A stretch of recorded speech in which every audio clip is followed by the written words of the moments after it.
လောကရဲ့စိတ်နှလုံးအေးချမ်းမှုဆိုတာလူတိုင်းအတွက်လိုအပ်ချက်တစ်ခုပဲဖြစ်တယ်ရုပ်ဝတ္ထုတွေကစိတ်နှလုံးအေးချမ်းမှုကိုမပေးနိုင်ဘူးစိတ်ချမ်းသာမှုဆိုတာဟာရုပ်ဝတ္ထုနဲ့မသက်ဆိုင်သလိုရှိတယ်ပေါ့စီးပွားဥစ္စာတိုးတက်တာလည်းစိတ်ချမ်းသာမှုကိုပေးတာမဟုတ်ထိုက်တဲ့လောက်တော့စိတ်ချမ်းသာမှုတွေရနိုင်တော့လည်းပဲအပြည့်အဝပေးနိုင်သလားဆိုမပေးနိုင်ဘူးစိတ်ချမ်းသာမှုလုံးဝအပြည့်အဝပေးနိုင်တာတော့စိတ်ပိုင်းဆိုင်ရာတိုးတက်မှုကသာပေးနိုင်တယ်ဒါကြောင့်မို့စိတ်ပိုင်းဆိုင်ရာတိုးတက်မှုတွေကိုအခြေခံပြီးတော့မထေမြတ်တွေပြောခဲ့တဲ့စကားဟာလူတွေရဲ့စိတ်နှလုံးအေးချမ်းမှုကိုဖြစ်ပေါ်စေနိုင်တဲ့စကားတွေလို့ဒီလိုမှတ်သားကြရမှာဖြစ်တယ်သူပြောလိုက်တဲ့စကားလေးကတပ္ပိရေဝသမာသေးထပဏိတိဟတ္ထဓတ္တိပိတပ္ပိရေဝသမာသေးထဆိုတဲ့စကားလုံးကတကယ်ကိုလူတော်လူကောင်းတွေနဲ့ပဲဆုံတွေ့ပါစေဆုံတွေ့အောင်ကြိုးစားကြပါလူတော်လူကောင်းတွေဆိုတာဘယ်လိုပုဂ္ဂိုလ်မျိုးတွေတုံးဆိုပဏိတေဟိအဋ္ဌဓတ္တိဖိအဋ္ဌဓတ္တိဆိုတာတကယ်ရဲ့ဘဝရဲ့အဓိပ္ပာယ်ကိုတည်တည်ချာချာစဉ်းစားပြီးသိမြင်တဲ့ပညာရှိပုဂ္ဂိုလ်တွေပေါ့အဲ့ဒီပညာရှိပုဂ္ဂိုလ်တွေနဲ့ပဲပေါင်းသင်းမှာဓမ္မထာဝရစိတ်နှလုံးအေးချမ်းမှုဆိုတာဖြစ်မှာတမန်ပုဂ္ဂိုလ်တွေနဲ့ပေါင်းသင်းလို့ရှိရင်စီးပွားဥစ္စာတိုးတက်ခြင်းတိုးတက်မယ်စိတ်နှလုံးပူပန်ရမှုတွေမှာတဝဲလဲလဲပဲဖြစ်နေတို့ဆိုတယ်နော်ဘဝမှာစိတ်နှလုံးချမ်းမြေ့စွာနေနိုင်မှုအတွက်ကတကယ်ကိုအကြောင်းအကျိုးကိုအမျှော်မြင်ရှိတဲ့ပညာရှိသူတော်ကောင်းတွေနဲ့ပဲပေါင်းသင်းမှုကြိုးစားပါပညာရှိသူတော်ကောင်းတွေနဲ့ဆုံတွေ့လိုက်ရတဲ့အကျိုးကျေးဇူးဟာအလွန်ကြီးမားတယ်လို့အဲ့တော့ပညာရှိသူတော်ကောင်းဆိုတာတပ္ပိဆိုတာဘယ်လိုပုဂ္ဂိုလ်မျိုးလဲလို့ကြည့်လိုက်တဲ့အခါတပ္ပိဆိုတဲ့စကားလုံးကတဘာယံတာဓုတပ္ဘောဆိုတဲ့စကားလုံးကလာတပ္ပဆိုတာပွဲလေတဲ့တဲ့ပုဂ္ဂိုလ်ဆိုလိုတာကလူကြီးလူကောင်းစိတ်ကောင်းနှလုံးကောင်းရှိတယ်သူနဲ့တွေ့လို့ရှိရင်တကယ်ကိုတန်မိုးရှိတဲ့စကားတွေကြားရတယ်စိတ်နှလုံးအေးချမ်းမှုရှိတယ်အမျှော်မြင်ရှိတယ်သူပြောတဲ့စကားအတိုင်းနေထိုင်လို့ကစိတ်ညစ်စရာဆိုတာတခုမှမတွေ့ရအောင်အဲ့တော့တဘာယံတာဓုတပ္ဘောပွဲလေတဲ့တဲ့ပုဂ္ဂိုလ်လူလေကောင်းမှာဂုံရှိတရေရှိပတ်စံရှိလို့ဂုံရှိတရေရှိမဟုတ်ဘူးမွန်ရည်တယ်ပညာရှိတယ်တိမ်မွေးတယ်အကျိုးကြောင့်ဆင်ခြင်တဲ့အသိဉာဏ်တွေရှိတယ်အမျှော်မြင်ရှိပြီးတော့လောကရဲ့ပြဿနာတွေကိုဆုံးဖြတ်ပေးနိုင်တဲ့ပုဂ္ဂိုလ်တွေအဲ့ဒါတွေကိုသူတော်ကောင်းလို့ခေါ်တယ်။တမန်အဖြစ်စဉ်းစားကြည့်လိုက်မယ်ဆိုရင်ဘာသာတရားတွေနဲ့ကြည့်လိုက်မြန်မာလူမျိုးတွေကိုးကွယ်နေတဲ့ဗုဒ္ဓလို့ဆိုတဲ့ပုဂ္ဂိုလ်သူမြတ်ဗုဒ္ဓဆိုတဲ့ပုဂ္ဂိုလ်သူမြတ်ကဘာတွေဟောခဲ့တော့ဒုစရိုက်စရိုက်ဆိုးတွေကိုမလုပ်ကြနဲ့ဒုစရိုက်တရားတွေကိုလုပ်မယ်ဆိုလို့ရှိရင်ကောင်းကျိုးချမ်းသာရမှာမဟုတ်ဘူးစိတ်ယုံမာတွေမမွေးကြနဲ့စိတ်ယုံမာတွေရှိလို့ရှိရင်ကောင်းကျိုးချမ်းသာရမှာမဟုတ်ဘူးဒါကြောင့်မို့တူဘောတူမေတ္တာထားကြစိတ်ကောင်းနှလုံးကောင်းမွေးကြကိုယ်ရနေကြသွားတဲ့ပုဂ္ဂိုလ်ပေါ်မှာအကျဉ်းနာပွားကြကိုချင်းစာတရားထားကြကိုယ်ရတာလွန်သွားတဲ့ပုဂ္ဂိုလ်လည်းပဲသဘောပေါက်နားလည်ပြီးတော့သူ့ပေါ်မှာမနာလို့မရှုစိတ်မဖြစ်ကြနဲ့တစုံတစ်ယောက်ကကိုယ့်ကိုစော်ကားတော်လည်းပဲအညှိုးတေးတွေထားပြီးတော့တုံ့ပြန်တဲ့ရံဘက်တွေမလုပ်ကြနဲ့ဆိုငြိမ်းချမ်းအောင်ဆုံးမပေးတာဖြန့်ဖြေးပေးတဲ့စိတ်နေသဘောထားတွေတကယ်အေးချမ်းမှုကိုဖော်ပြတာအဲ့ဒါလို့ပြောတဲ့ပုဂ္ဂိုလ်တမိုးရှိတယ်ငုံမခံနဲ့ချသူကဒုံနဲ့ဆိုငါဓာတ်နဲ့ဆိုငါလက်နဲ့ဆိုအဲ့လိုမြောက်ပေးတဲ့ပုဂ္ဂိုလ်တွေကလည်းလောကမှာရှိတယ်လေအဲ့ဒါလို့ ငုံမခံနဲ့အပြတ်ရှင်းဖြတ်ကြတတ်ကြဖြတ်ကြဆိုတဲ့ပုဂ္ဂိုလ်တိုက်တွန်းတဲ့ပုဂ္ဂိုလ်နဲ့မလို့ကြနဲ့အလုံးသိခံပြီးတော့တုံးနဲ့တူအစဉ်ပြေအောင်ကိုချင်းစာတရားနဲ့နေကြဆိုတာဟောအေးချမ်းမှုနဲ့ပူလောင်မှုကမတူနော်ပူလောင်မှုကမတူသို့သောလောကသားတွေအနေနဲ့ကတော့ငုံခံလိုက်တာကိုအရှုံးပေးတယ်လို့ယူဆကြတယ်ရှုံးပေးတယ်ဒီဘဝမှာသူကကြည့်လိုက်လို့ရှိရင်ရှုံးသွားတယ်လို့ပဲယူဆကြတကယ်ကတော့မြတ်စွာဘုရားကအဲ့ဒါလို့မမြင်ဘူးမရှုံးဘူးဘာကြောင့်မရှုံးလို့ဆိုရင်မင်းရဲ့ရင်ထဲနှလုံးမှာဒေါသဆိုတဲ့အကုသိုလ်မဖြစ်တာကိုကမင်းမှမရှုံးဘူးဒေါသအကုသိုလ်ဖြစ်လို့ရှိရင်အ ਨੇ ဆုံးဒီလူဟာဖြစ်ရဘဝမှာအယုတ်ဆိုးကြည်တံဖြစ်မယ်နောက်ဘဝရောက်သွားလို့ရှိရင်လေဒေါသကြီးတဲ့ပုဂ္ဂိုလ်ရဲ့ရှောက်ရပုံဟာအပင်ငရဲပဲဖြစ်တယ်အပင်ငရဲကလွတ်လာလို့ရှိရင်လေသူဟာဒေါသကြီးတဲ့တိရစ္ဆာန်မျိုးတွေပဲဖြစ်တယ်ခွေးဖြစ်ရင်လည်းတဟောင်းဟောင်းလုံးတဲ့အကောင်မျိုးကြိုက်တတ်တဲ့ခွေးနော်ကြားဖြစ်မယ်ခြင်သေးဖြစ်မယ်ရန်လိုတဲ့အမျိုးအစားမျိုးတွေဖြစ်တယ်ဆိုတော့သူဟာဘယ်ဘဝရောက်ရောက်ကောင်းနိုင်စရာအကြောင်းမရှိတော့ဒီဒေါသတွေနဲ့တဟုံးဟုံးမှန်မှုပြီးတော့သူ့ဘဝဟာအေးချမ်းတယ်ဆိုတာမရှိအဲ့ဒါလို့တစ်ဖက်သားကိုအနိုင်ယူတဲ့အဆိုးတွေဖြစ်တော့သူတို့နိုင်တဲ့ပုဂ္ဂိုလ်ရောမပေါ်ဘူးလားဆိုပေါ်လာတာပဲလေပေါ်လာတာတုံ့အလှဲ့ဆိုတာမျိုးကလောကမှာရှိလာတယ်အနိုင်ယူရင်အတုံ့အလှဲ့ရှိတယ်အနိုင်မယူဘူးနော်အရှုံးပေးနှလုံးအေးတဲ့ဆေးဆိုရင်ရှုံးပေးလိုက်ခြင်းအပြင်လောကမှာတော့ရှုံးသွားတယ်လို့ထင်တယ်မဟုတ်ဘူးဘသူကိုရှုံးပေးတာတော့ဆိုလို့ရှိရင်မေတ္တာနဲ့အရှုံးပေးတာသာဖြစ်တယ်တုံ့ပြန်မှုမလုပ်တာကိုပဲလူတွေကအရှုံးပေးတယ်လို့ခေါ်တယ်သို့တော့အနိုင်ရလိုက်တာကိုယ်ကနိုင်ရလိုက်တာပညာရှိသူတွေကသူတော်ကောင်းတွေကဘလို့ဟောကြတော့မြတ်စွာဘုရားကိုယ်တိုင်ကဘလို့ခံယူချက်ထားအာကောဒေနစီနေကောတာစိတ်ဆိုးနေတဲ့လူကိုမင်းကမစိတ်မဆိုးပဲသိခံခြင်းနဲ့အနိုင်ယူလိုက်ပါသူ့ဘာလို့တုံ့ဖက်မလဲစိတ်ဆိုးမလဲသိခံခြင်းနဲ့အနိုင်ယူလိုက်ပါသိခံလိုက်လို့ရှိရင်သူလည်းဒေါသပြေသွားမယ်ကိုလည်းဒေါသပြေသွားတယ်သူဒေါသကိုဒေါသနှစ်ခုဖြစ်ပြီဆိုလို့ရှိရင်ကိုပြင်းထန်လာတယ်ပြင်းထန်လာတဲ့အခါမှာသူပဲဖြစ်စေကိုပဲဖြစ်စေတူဟာနစ်နာပြီးမဆုံးနိုင်တဲ့ပြဿနာတွေနဲ့ရင်ဆိုင်ရလိမ့်မယ်ရင်ဆိုင်ပြီးလို့စိတ်ပြေသွားတဲ့အခါကျတော့မှားကုန်ပြီပြင်လို့မရတော့အဲ့ချိန်ကျနော်အနိုင်ယူလိုက်တဲ့ပုဂ္ဂိုလ်ကလည်းပဲပြစ်မှုသူဆက်ခံရတော့မယ်နော်ပြစ်မှုဆက်ခံရတော့မယ်တော့အရှုံးမပေးလို့တုံ့ပြန်တဲ့ပုဂ္ဂိုလ်ကလည်းပဲဘဝမှာအသက်ဆုံးလိုက်ရတာလည်းဖြစ်ချင်းဖြစ်မယ်သို့မဟုတ်ကိုကနိုင်လိုက်တာလည်းဖြစ်ချင်းဖြစ်မယ်နိုင်လိုက်လို့တစ်ဖက်သားသိဆုံးသွားပြီဆိုရင်သူလည်းရာဇဝမှုနဲ့ဒုက္ခရောက်အောင်ပါ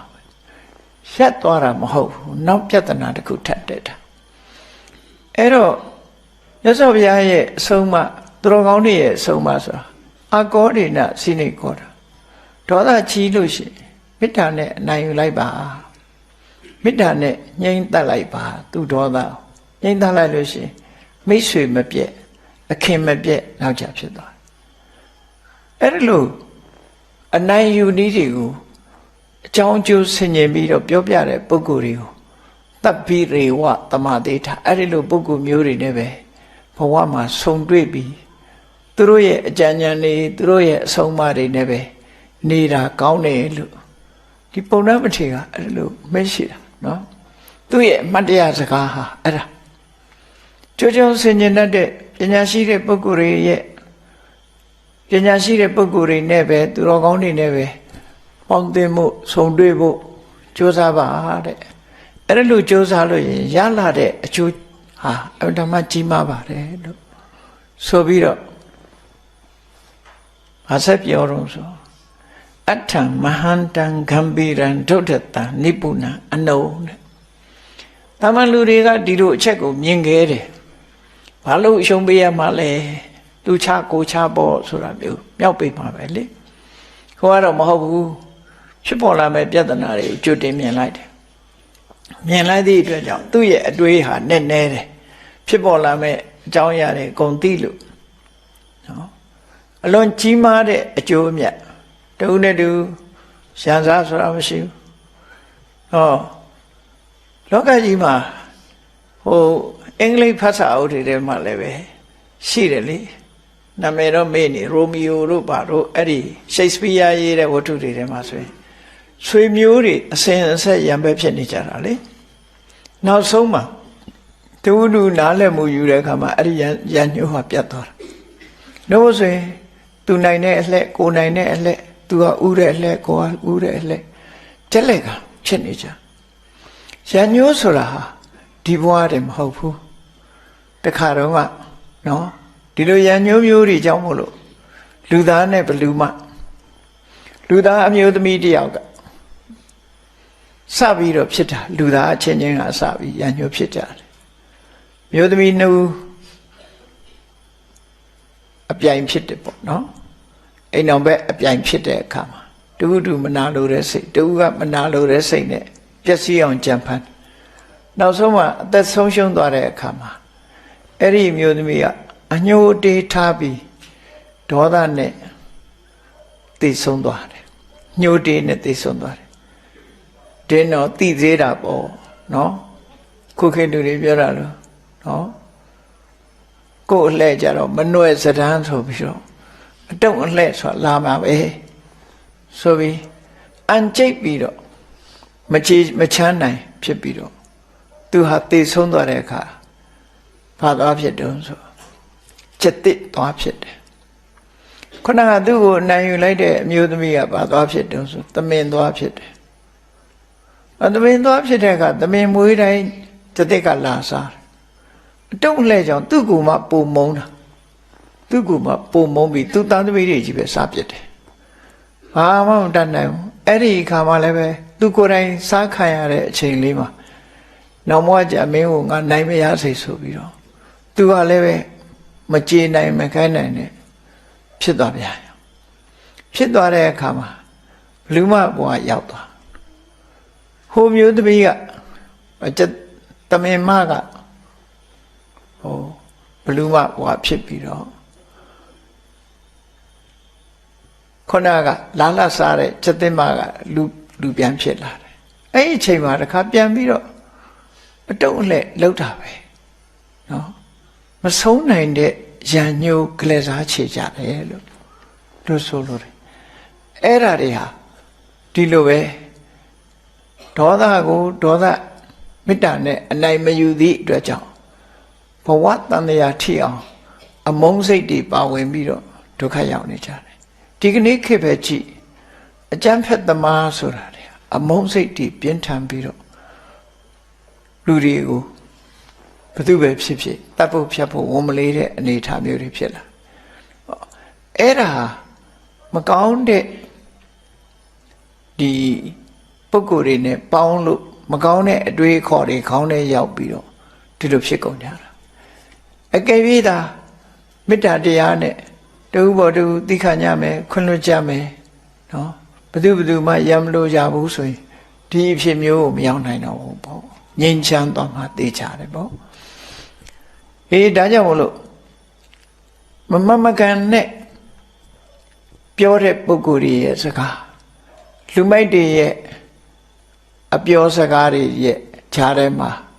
နေမျောသွားတဲ့ပုဂ္ဂိုလ်တယောက်ဟာဘယ်တော့မှကောင်းရာအဖြစ်ကိုမရပါနဲ့ငြိမ်းချမ်းမှုကလည်းဘယ်တော့မှရမှာမဟုတ်ဘူးလို့ငြိမ်းချမ်းမှုဆုံးရှုံးသွားပြီဆိုလို့ရှိရင်လည်းအကျိုးတရားတွေဟာများစွာဆုံးရှုံးသွားနိုင်တယ်လို့ဒီလိုဆိုတာပေါ့နော်ကျိုးတရားတွေဟာစက်တိုက်ဆုံးရှုံးသွားဖို့ပဲရှိတယ်တဲ့ဒီရာသမတိကိစ္ဆန္တိအပ္ပမတ္တဝိသကနာတကယ်တော့အရာရာမှာဆင်ញင်စဉ်းစားတတ်တဲ့ဆင်ញင်တုံတရားအရှိမြင်တတ်တဲ့အမျှော်အမြင်ပညာအရာရာမှာခေါင်းနဲ့ပညာနဲ့စဉ်းစားတတ်တဲ့ပညာရှိပုဂ္ဂိုလ်များသာလျှင်နော်တကယ်ကိုငြိမ်းချမ်းမှုဆိုတဲ့အေးချမ်းသာရတဲ့အနေထားတစ်ခုထာဝရပိုင်ဆိုင်မှုရနိုင်ကြပါတယ်တဲ့နှုတ်ဖို့ဆိုလို့ရှိရင်စိတ်နှလုံးအေးချမ်းမှုဆိုတဲ့တရားတွေဟာဆုံးရှုံးကုန်ကြမှာပါပဲလို့ ဒါပုံနာမထေရရဲ့အမှတ်တရစကားပြောတာနော်အဲ့တော့အပေါင်းအသင်းဟာလွန်ရေးကြီးတယ်ပေါ့ဘုန်းကြီးတို့ဘဝမှာ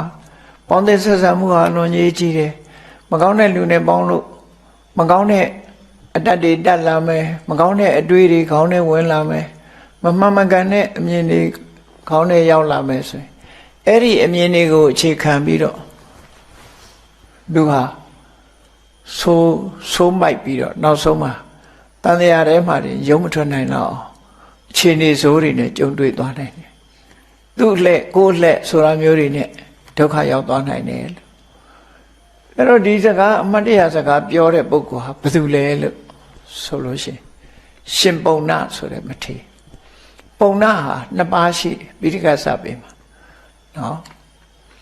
လေကိုင်းကျောင်းတော်ရာနဲ့ပတ်သက်တဲ့ပုံနာဆိုတာပုံတော်ဝါဒသုတ်တာအဲ့ဒါတစ်ခုတပါအခုဒီရှင်ပုံနာဆိုတာဟာသူကမြတ်စွာဘုရားရဲ့ဇာတိဒေသ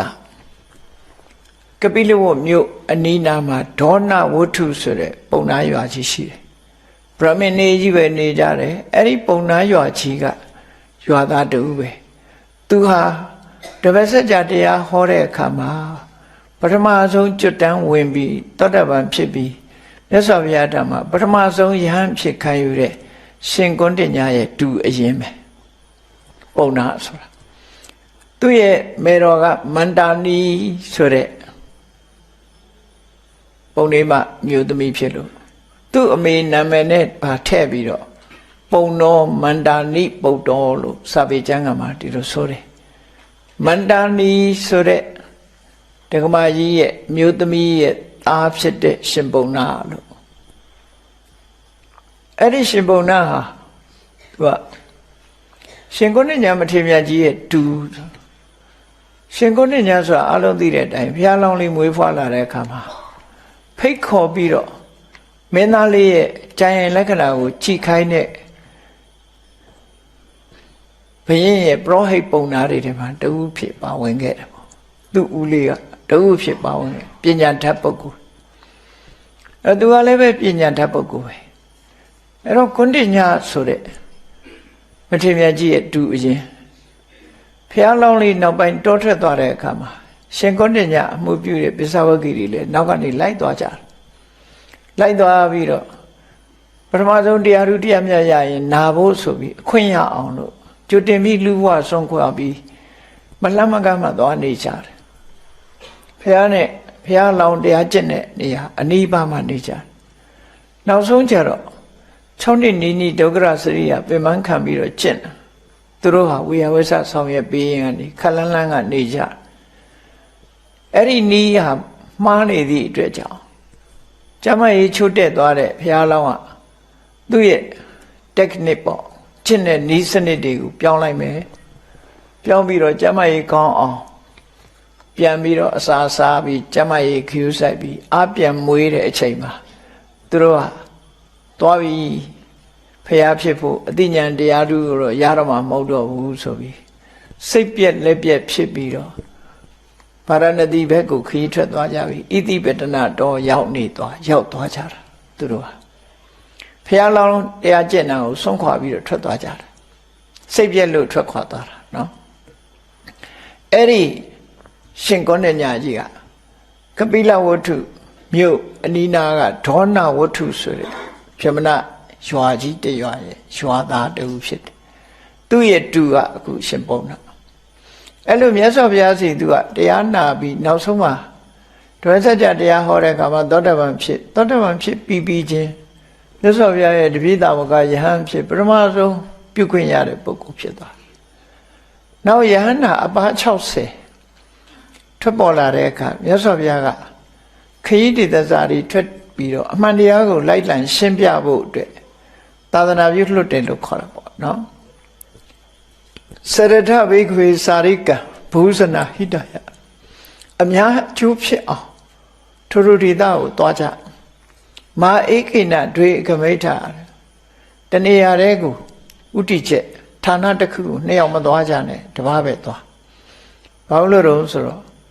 အငါအပါးမှ60ပဲရှိတာနော်အဲ့တော့ကိုသွားတဲ့နေရာကို ဒီတပါးစီပဲသွားကြဒေသေထဘိက္ခွေဓမ္မအာရိကရယနာတကယ်ကိုစစ်မှန်ပြီးတော့လူတွေအကျိုးဖြစ်ထွန်းနိုင်တဲ့အဆုံးအမတရားတွေအမှန်တရားတွေကိုလိုက်လံပြီးတော့ဟောပြောကြလို့မှန်တရားတွေကိုလိုက်လံဟောပြောတယ်ဆိုတာဘာတွေတုံးလို့မေးအေးဒုစရိုက်အခြေခံကပြောမယ်ဆိုလို့ရှိရင်ဒုစရိုက်တွေကရှောင်ကြဒုစရိုက်တွေရဲ့အပြစ်ဟာမတမကြီးမားတယ်သူစရိုက်တွေနဲ့နေထိုင်ကြသူစရိုက်တွေရဲ့အကျိုးကဒါတွေရှိတယ်ကုသိုလ်ကောင်းမှုတွေကိုပြုလုပ်ကြအမေဖေတွေကိုပြုစုကြနော်ဒါနကောင်းမှုလုပ်ကြသီလဆောက်တည်ကြလူတော်လူကောင်းဖြစ်အောင်မေတ္တာဘာဝနာပွားကြစသဖြင့်ကောင်းတဲ့ဘက်ကိုတိုက်တွန်းနှိုးဆော်ပြီးတော့ဟောပြောတာအဲ့ဒါတွေမကဘူးလောကကြီးမှာဘယ်ရာမှမမြဲဘူးဒါကြောင့်မို့အမှန်မြင်ဖို့အမှန်တွေးဖို့အပြောဆိုလုပ်ကိုင်အသက်မွေးမှုဝါမှုတွေဟာမှန်ကန်တဲ့ဘက်ကိုဥတည်ထားကြဖို့ကျိုးပန်းအထုတ်တယ်ဆိုတာဘာတွေကိုကျိုးပန်းအထုတ်အောင်စီးပွားရေးကျိုးပန်းအထုတ်တာကတစ်ခုဓမ္မရေးနဲ့ပတ်သက်လာပြီးကိုယ်တဏ္ဍာမှာမကောင်းတဲ့စိတ်တွေသဘောထားတွေရှိရင်တွန်းလှန်ဖယ်ရှားပစ်ဖို့ကြိုးစားကြကောင်းတဲ့စိတ်တွေသဘောထားတွေမွေးမြူဖို့ကြိုးစားကြကြိုးစားခိုင်းကိုယ့်ဘဝကိုတတိရှိကြစိတ်ဓာတ်တည်ငြိမ်အောင်ကြိုးစားကြလို့မဂ္ဂင်၈ပါးနဲ့တိုက်တွန်းပြီးတော့လိုက်လံပြီးတော့ဟောပြောတာအဲ့ဒီချိန်တုန်းကဒီပထမဆုံးယဟန်ဖြစ်သွားတဲ့ရှင်ကုဏ္ဏညာမထေရမြတ်စွာဘုရားသာသနာပြုလွတ်တော့သူပဲသွားတော့ဆိုကပိလဝတ်သွားတာသူ့ဒေတာကိုသူပြန်သွားလိုက်တယ်ပြန်သွားပြီးတော့သူ့ရဲ့တူလေးကအရွယ်ရောက်နေပြီအဲ့တော့စာတော်တယ်တတ်တယ်ပုံနာဆိုတဲ့လူငယ်လူရွယ်လေးဟာထက်ထက်မြက်မြက်ရှိတော့သူ့တူလေးနားလဲအောင်ပြောပြီးတော့သူကသင်္ကန်းဝတ်ပေးတယ်သင်္ကန်းဝတ်ပေးတယ်ထာဝရငြိမ်းချမ်းနဲ့အငြိမ့်တက်ကိုရခြင်းမင်းဗြဟ္မပြည်ရောက်လည်းပဲဒီမင်းတို့ကျင့်နေတဲ့အကျင့်ဟာဗြဟ္မပြည်ကိုရောက်ဖို့မဟုတ်နိုင်ဘူးမရှိနိုင်ဘူးအဲ့တော့ဗြဟ္မပြည်ရောက်တာလေတန်တရားလည်းပဲငါတို့ကျင့်တဲ့အကျင့်ဗုဒ္ဓဂေါရမဟောတဲ့လမ်းစဉ်ကိုမင်းလိုက်တာကောင်းတယ်ဆိုပြီးတူလေးကိုနားချပြီးတော့သာသနာ့ဘောင်ဝင်ခိုင်းလိုက်တယ်ဝင်ခိုင်းရဟန်းပြုပေးထားတယ်ရဟန်းပြုပေးထားတော့သူကရဟန်းပြုပြီးတော့မြတ်စွာဘုရားကရဟန်းတန်ဃာတွေကိုဒေသစာတွေကြွချီဖို့ဆိုဆေလွတ်လိုက်ပြီးတဲ့နောက်မှာသူကိုယ်တိုင်ကခရာဘက်ကိုကြွသွားတယ်ခရာဘက်မှာ2လ3လနီးနီးသတင်းသုံးနေထိုင်ပြီးတော့ယသိတထောင်အခြေအနေကိုချိပြီးယသိတထောင်နားလဲသဘောပေါက်အောင်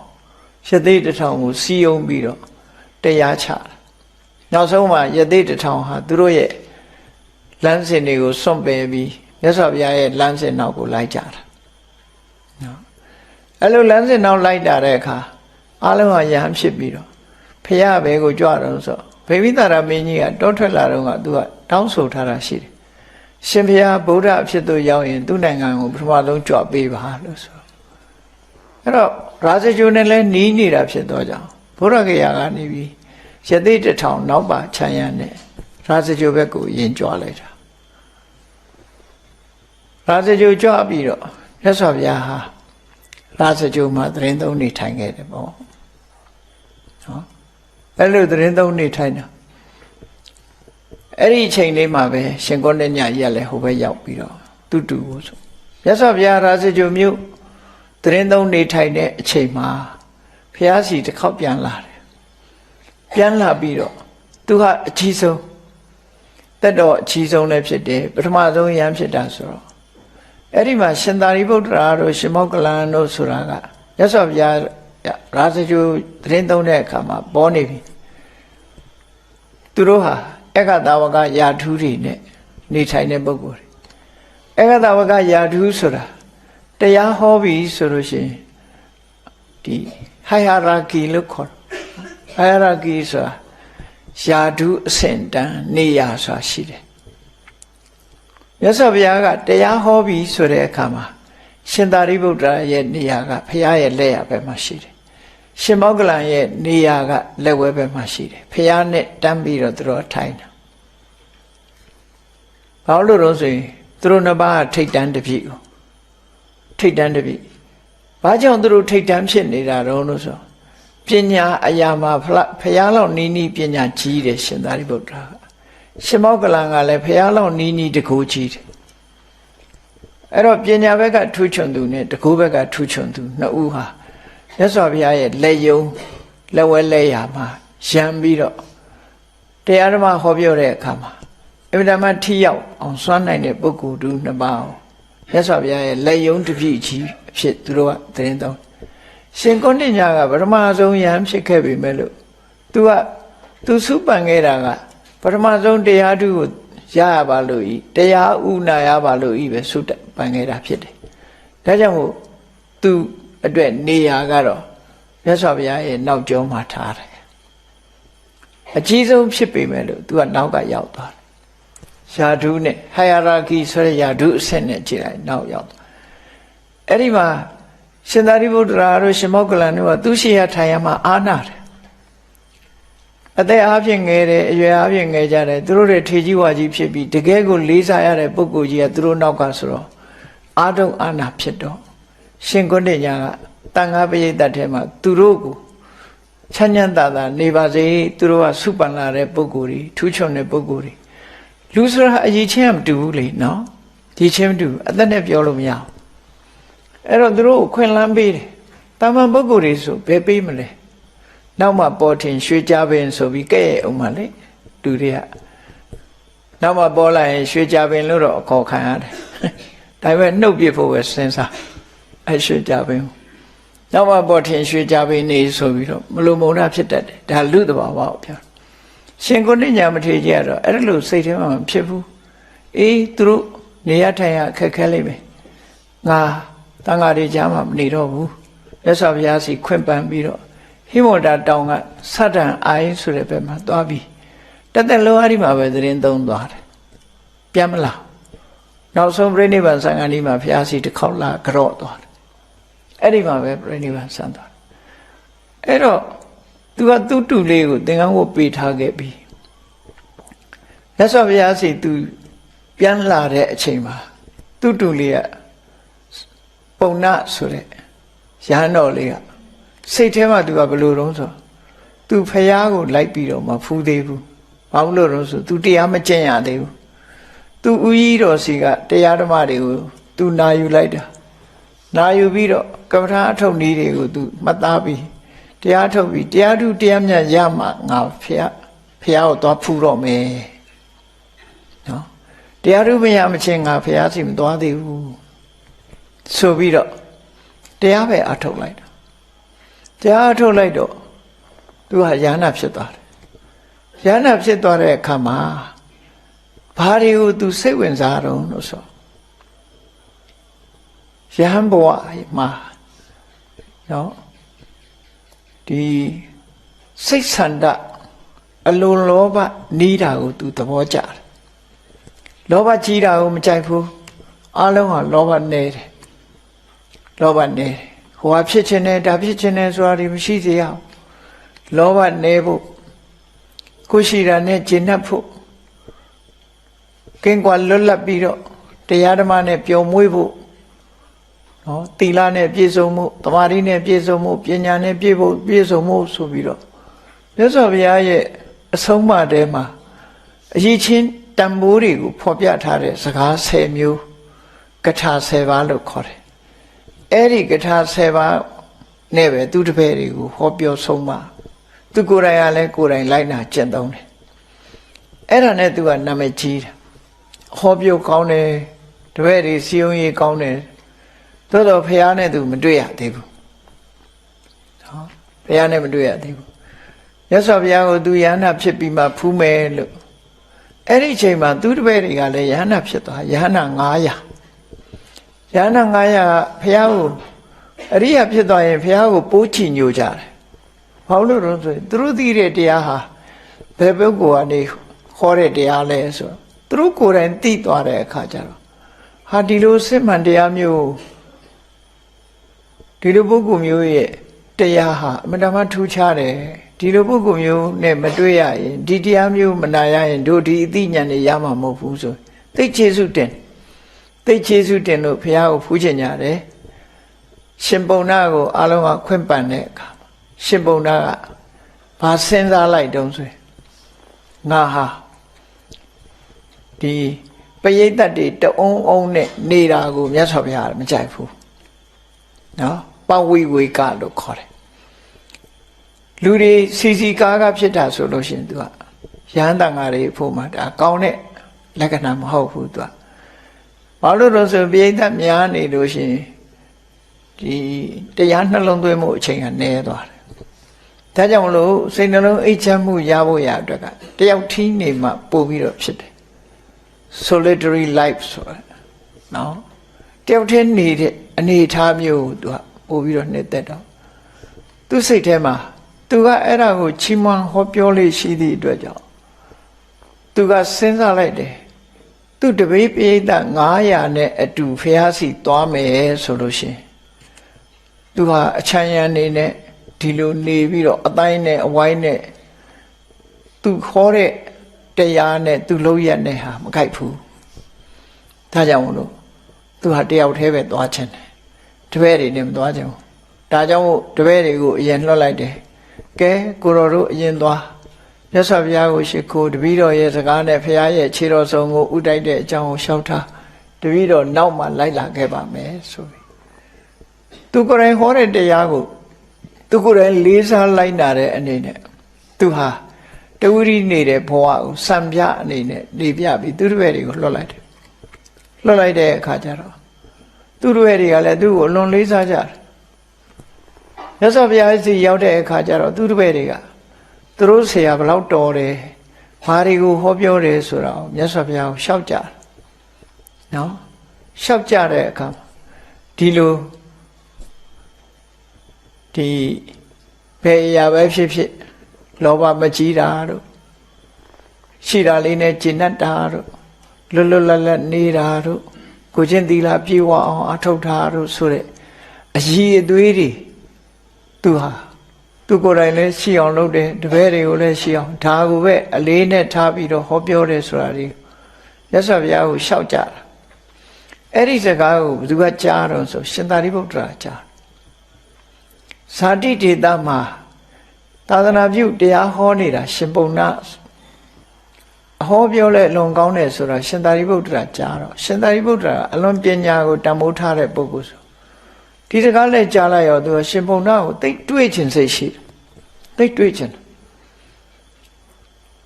အဲ့တော့တွေးချင်တော့ယဟန်တွေကိုခဏခဏပြောတာရှင်ပုံနာများလာလိုက်လို့ရှိရင်သူကတနေရာရောက်နေမတွေးလိုက်ရမှာဆိုလို့သူစီကိုသတင်းပို့ကြပါမြတ်စွာဘုရားရဲ့ဇာတိဒေသကရှင်ပုံနာဆိုတာဟာအင်တမတော်တယ်ဘုရားရှိခိုးသူတို့တွေကချီးမွမ်းပြီးရှောက်ကြတယ်အတော်ကိုတော်တဲ့ပုဂ္ဂိုလ်သူ့ကိုတွေးချင်လိုက်တာလို့ရှင်သာရိပုတ္တရာပြောတော့ယဟန်တန်ဃာထဲမှာပဲထင်ရှားတယ်ရှင်သာရိပုတ္တရာဟာရှင်ပုံနာကိုမမြင်ခင်ကတည်းကခင်မင်ပြီးတော့တွေးချင်မျက်နှိုးတယ်ဆိုတာကိုသိလာအဲ့တော့မြတ်စွာဘုရားရာဇဂိုမြို့ကနေပြီးတော့တာဝတိဘက်ကိုခီးကြွသွားတယ်တာဝတိမြို့ရောက်တဲ့အခါခုနကရှင်ပုံနာကကပိလဝတ်မှာနေတာမြတ်စွာဘုရားတာဝတိမြို့ရောက်တယ်လဲကြားရောသူကလည်းပဲတာဝတိမြို့ကိုဖျားဖူးဖို့အဲ့ကြမှာလာနော်အနုဆိုရင်ရာဇဂိုထိအောင်သူသွားမယ်မသွားရဘူးကိုဗုဒ္ဓဂယာသွားတဲ့လူတွေသိလိုက်မယ်နိဘောနယ်ဇာနဲ့တာဝတိကနီးတယ်လေအဲ့တော့ကပိလဝတ်ကနေပြီးတော့တာဝတိဘက်ကိုဆင်းလာပြီးတော့မြတ်စွာဘုရားကိုဇေရုံအကြောင်းမှာလာရောက်ပြီးသူကဥတိုက်တယ်အဲ့ဒါလို့ဥတိုက်တဲ့အခါမှာမြတ်စွာဘုရားကိုလျှောက်တယ်ဇာတိဒေသလာတဲ့အကြောင်းပုံနာဆိုတဲ့နာမည်ကြားတော့ကိုရော်တွေကတစွန်းတစကြားတယ်ဟာခုကြွလာတဲ့အာဂန္တုဘုန်းကြီးကရှင်ပုံနာလို့ပြောတယ်ဟာရှင်ပုံနာဆိုလို့ရှိရင်ရှင်သာရိပုတ္တရာကခဏခဏတဖွာဖွာပြောတယ်ရှင်ပုံနာလာရင်သူ့ကိုပြောကြပါဆိုပြီးတော့မှားထားတာရှိတယ်ဆိုပြီးကိုရော်တစ်ပါးကအပြေးအလွှာအန္တဝနဆိုတဲ့ဇေရုံအကြောင်းသားတောနဲ့ကြီးထဲမှာရှင်သာရိပုတ္တရာရှိနေတာသွားပြီးတော့ပြောတယ်ကိုရောတွေးချင်တဲ့ရှင်ပုံနာရောက်နေပြီဖះစီရောက်နေပြီနော် အဲ့လိုပြောတော့ရှင်သာရိပုတ္တရာခတ်တုတ်တုတ်ကလေးလာခဲ့တာရှင်ပုံနာကလည်းမြတ်စွာဘုရားကိုနှုတ်ဆက်ကြော့ပြီးတော့သူဟာအဲ့ဒီတောအုပ်ဘက်ကိုထွက်သွားတောအုပ်ဘက်ထွက်သွားတယ်အဲ့တော့ရှင်သာရိပုတ္တရာကရှင်ပုံနာလို့ဆိုတာ ਨੇ သူကနောက်ကနေလိုက်ရှေ့ကရှင်ပုံနာကသွားတော့သူကနောက်ကနေမျက်ခြေပြတ်မှာဆိုတော့ခတ်သွက်လေးလိုက်တယ်ရှေ့ကရှင်ပုံနာကသွားနောက်တောအုပ်ထဲရောက်တဲ့အခါကျတော့တပင်တပင်အောက်မှာရှင်ပုံနာကထိုင်ပြီးတော့တရားနှလုံးသွင်းအဲ့ဒီမှာရှင်သာရိပုတ္တရာကနောက်ဆုတ်ပြီးဘေးနာကတပင်တပင်မှာအသာထိုင်ဒီချိန်တော့သွားလို့မတော်သေးဘူးဟာဒါလူဆိုတာအကဲခတ်ရတယ်ပေါ့နော်ဒီချိန်ကသွားလို့မတော်သေးဘူးသူဟာသမဘဝင်စားနေတဲ့ချိန်ဒီချိန်မှာသွားစကားပြောရမယ့်အချိန်မဟုတ်ဘူးဆိုပြီးတော့မလတ်မကန်းကနေပြီးတော့မျက်စိအောက်ကပျောက်သွားမှဆိုလို့စောင့်ကြည့်နေတဲ့ပုံစံမျိုးအဲ့ဒီမှာသွားပြီးတော့နေတယ်ရှင်ပုံနာကအဲ့ဒီမှာသမဘဝင်စားရကနေထစဉ္ညာလျှောက်ပြီးဆိုတဲ့အချိန်ကျမှရှင်သာရိပုတ္တရာကသူ့တစ်ပင်အောက်ကထွက်လာပြီရှင်ပုံနာစီရောက်လာတာတိတ်တွေးချင်တာသူတိတ်တွေးချင်တော့နာမည်ကိုရင်မမေးဘူးရှင်ပုံနာရဲ့စွမ်းရည်တတ္တိကိုသိချင်တာတဲ့ကိုရောတဲ့မေးပြရစီတဲ့ကိုရောသာသနာပေါင်းဝင်တာဟာတီလာစင်ကြယ်ဖို့ဝင်တာလားလို့ဟုတ်ပါဘူးတဲ့နောက်ဖြေပုံလေးကိုကြည့်ဒါဖြင့်တမာတိတိုးတက်ဖို့ဝင်တာလားမဟုတ်ပါဘူးပြောလိုက်တာတစ်ခုစီမေးသွားပြီးတော့ဟောတီလာအတွက်လည်းမဟုတ်ဘူးတမာတိအတွက်လည်းမဟုတ်ဘူးနဲ့ဝိပဿနာဉာဏ်အဆင့်တွေကိုမေးတာအဲ့ဒါအတွက်လားမဟုတ်ဘူးတဲ့နော်တီလာဝိသုဒ္ဓိစိတ်တဝိသုဒ္ဓိတီလာဝိသုဒ္ဓိဆိုတာကိုချင်းတီလာတွေပြည့်စုံတာစိတ်တဝိသုဒ္ဓိဆိုတာတမာတိစွမ်းအားတွေပြည့်တာစိတ်စင်ကြယ်တာနောက်ကင်္ခာဝိတရဏဝိသုဒ္ဓိဆိုတာအကြောင်းအကျိုးအကြောင်းတရားကိုသိမြင်ပြီးတော့စင်ကြယ်တာနော်ပฏิပဒါဉာဏတသနာဝိသုဒ္ဓိမေဃဉာဏတသနာဝိသုဒ္ဓိဝိပဿနာလမ်းကြောင်းဟုတ်တယ်မဟုတ်ဘူးဆိုတာကိုသိပြီးစင်ကြယ်တာပฏิပဒါဉာဏတသနာဝိသုဒ္ဓိလမ်းမှန်ပေါ်ရောက်ပြီးတော့စင်ကြယ်တာဉာဏတသနာဝိသုဒ္ဓိမဉဏ်ရပြီးစင်ကြယ်တာအဲ့ဒါတွေအတွက်ကိုရောသင်္ကန်းဝဋ္ဌလားဘုရားစီမှာတရားထုတ်တာလားဆိုမဟုတ်ဘူးလို့ဖြေဒါဖြင့်ဘာအတွက်တုံးဆိုနိဗ္ဗာန်ကိုမျက်မှောက်ပြုဖို့အတွက်ကြိုးစားတယ်ဆိုတော့အနုပါဒဒီစကားဟာတမာအဖြစ်ဆိုရင်တော့ကိုရောသီလစင်ကြယ်ခြင်းလို့ယဟန်ဝဋ္ဌလားဆိုဟုတ်တယ်လို့ပဲပြောကြမှာဒါမဟုတ်ဘူးတဲ့ဘာလို့ဆိုဒါလမ်းဆုံးမှမဟုတ်တာဟုတ်နော်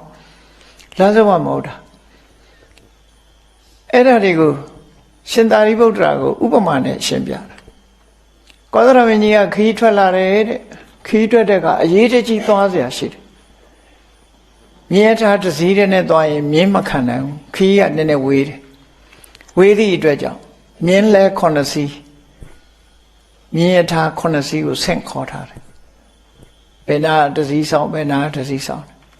တာဝတိမျိုးကထွက်လိုက်တဲ့အခါတစည်းအဲ့ဒီမြင်းမောပြီဆိုရင်နောက်မြင်းတစည်းပေါ်တစည်းဆက်သွားအဲ့တော့နောက်တစည်းပေါ်ဆက်သွားနဲ့မြင်း9စီးနောက်ဆုံးသူသွားခြင်းတဲ့နေရာကိုရောက်တယ်ရောက်တဲ့အခါမှာတဲ့ဘယ်ထားနဲ့လာတာတုံးလို့မေးမယ်ဆိုလို့ရှိရင်သူကကြည့်လေတာဝတိမျိုးကထွက်လာတော့ကယထာတစင်းလေ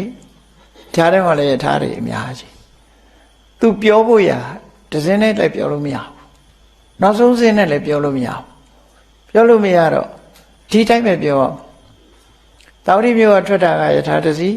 အဲယထာတစီပြီးတော့နောက်တစ်ခါတစီဆိုအစင်းစင်းနောက်ဆုံးဒီနေရာရောက်လာတဲ့ယထာကတော့ဒါပဲလို့ဆိုပြီးတော့အဲ့ဒါလို့ဖြေတယ်လို့ပဲတဲ့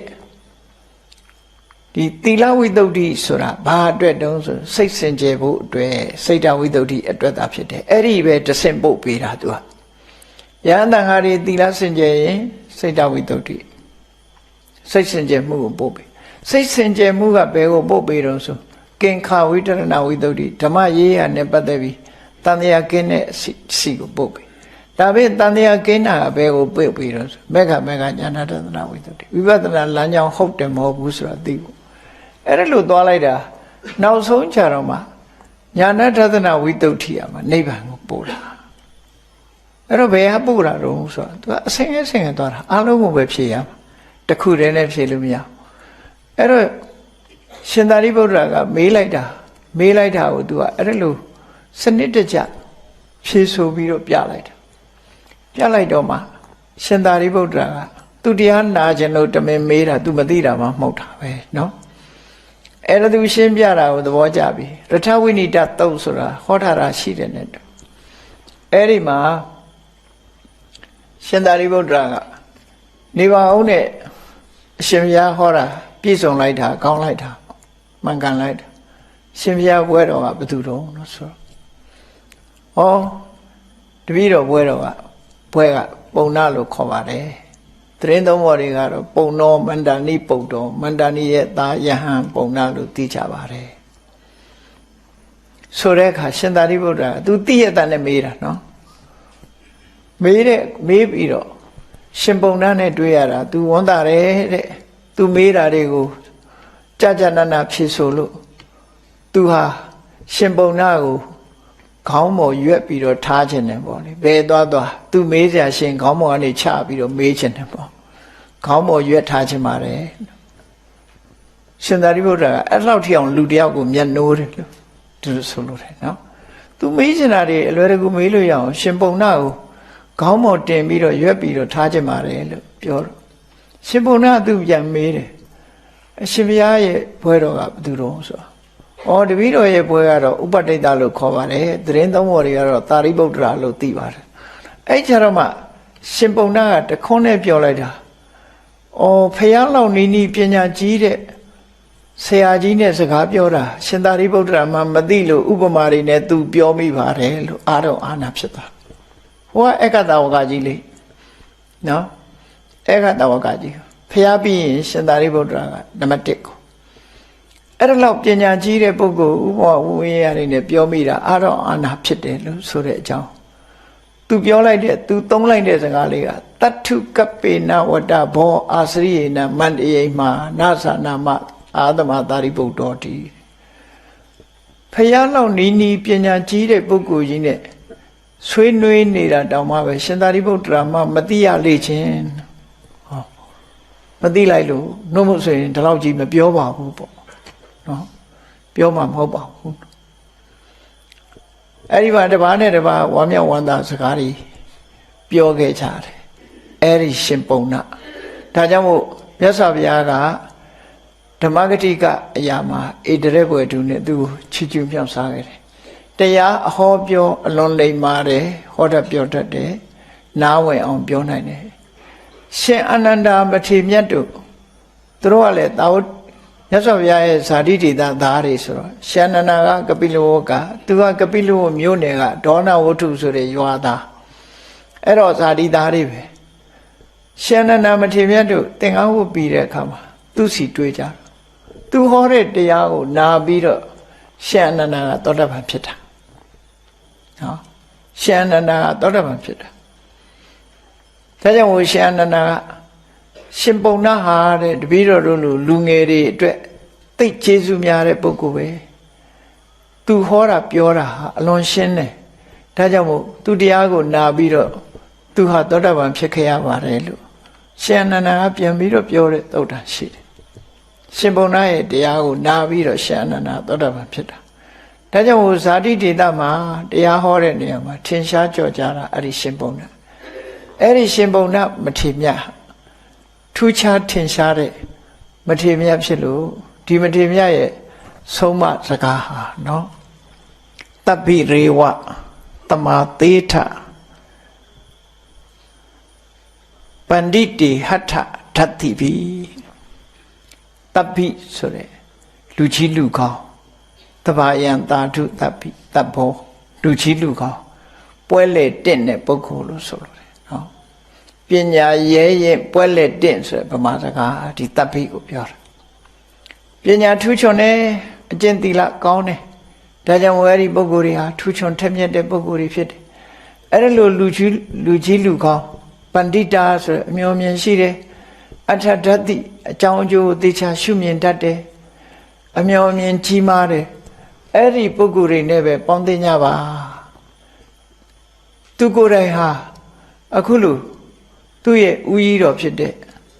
ရှင်ကုဏ္ဏညာမထေရမြတ်ရဲ့အဆုံးအမတရားကိုနားရတယ်မြတ်စွာဘုရားဆိုတဲ့ထူးခြားတဲ့ပုဂ္ဂိုလ်သူများရဲ့တရားတွေကိုနားရတယ်ဒါကြောင့်မလို့သူဟာ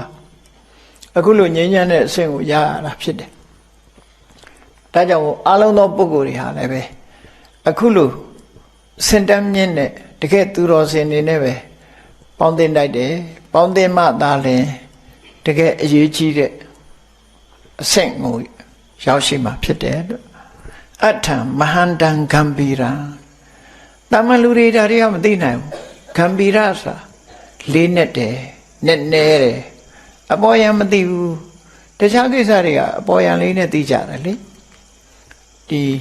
အလွယ်တကူသိနိုင်တဲ့ကိစ္စတွေမဟုတ်ဘူးဒါကြတော့အတော်စဉ်းစားပြီးတော့အသိဉာဏ်နဲ့မှသိလေးနဲ့တယ်မှန်ကန်တယ်အဲ့ဒီနဲ့နဲပြီးလေးနဲ့မှန်ကန်တဲ့အ내တွေပဲပြည့်တဲ့တရားတွေအဲ့ဓာတွေကိုဓီရာသမာဓိကိစ္ဆန္တိ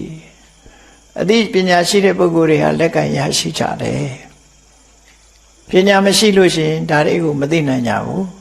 ဒါကြောင့်မို့အပ္ပမတ္တဝိသက္ခဏာစင်စင်စားစားနော်တွေးခေါ်ထားကြဖို့ဝိသက္ခဏာဆိုတာဆင်ញင်သုံးတတ်တယ်အရာခသိကိုအမတ်တမဲ့မနေဘဲနဲ့ဆင်ញင်သုံးတတ်ရမယ်အပ္ပမတ္တကိုရှိတဲ့အခြေအနေလေးကိုယဉ်မှုမနေကြနဲ့သူတို့ဆိုလို့မယဉ်မှုတဲ့ပုဂ္ဂိုလ်ယဉ်မှုတယ်ဆိုတာဘာတော့ယာရုလေးရထားရင်ဒီယာရုလေးနဲ့ကျင့်တတ်တယ်စီးပွားဥစ္စာဖြစ်ရင်စီးပွားဥစ္စာလေးနဲ့ကျင့်တတ်တယ်လက်ရှိဘဝလေးမှာဆိုလက်ရှိဘဝလေးနဲ့ကျင့်တတ်နေတယ်ဒီတဲ့အစင်မြင့်တဲ့အလုပ်တစ်ခုကိုလုပ်ဖို့ရလူတွေဟာမေ့လျော့နေကြတယ်အဲ့ဒါကိုယဉ်မှုတယ်လို့ခေါ်တယ်ယဉ်မှုတယ်ဆိုတာကျင့်တတ်နေတာ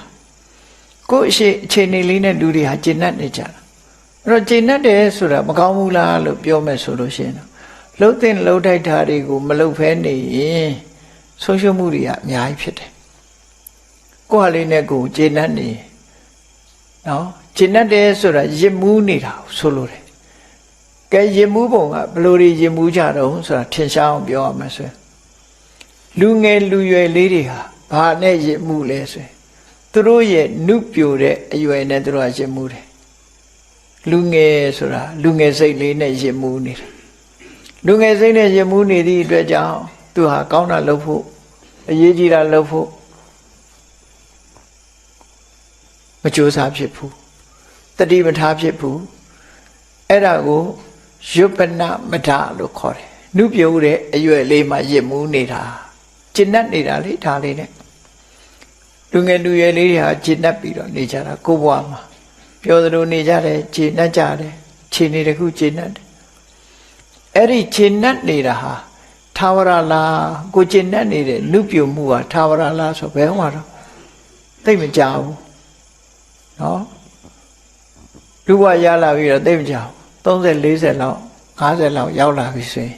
နုပြိုမှုတွေကဆုံးရှုံးသွားပြီလေတဖြည်းဖြည်းဆုံးရှုံးသွား